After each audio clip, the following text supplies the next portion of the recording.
And then Forest Fridays. Last year, Ms. D spearheaded starting up our Forest Friday program. And just like anything that's well thought out and planned and it's successful, it's starting to spread. Ms. D, did you want to come up and say anything? Or?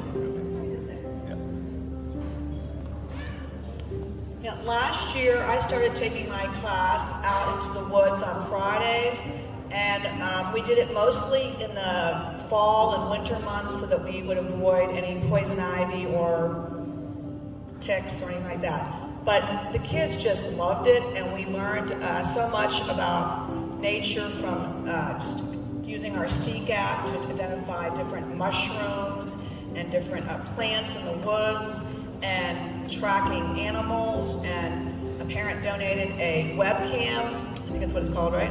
And we were able to see different animals that were in nature that we couldn't see while we were out there. Like there was deer that were just coming up into the camera, a lot of raccoons.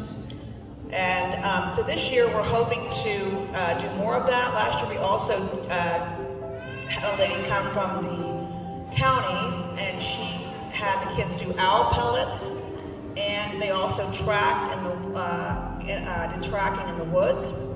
So it's just we're really fortunate here at TLC Prep. We have a beautiful woods and nature behind the school, and we hope to do more of that this year, and also be reading out in the woods. We also have a family that donated hammocks for the kids to be in the woods and read out there. So we're excited. I'm excited they invited me to come out and join them some this year, so I'm looking forward to that as well.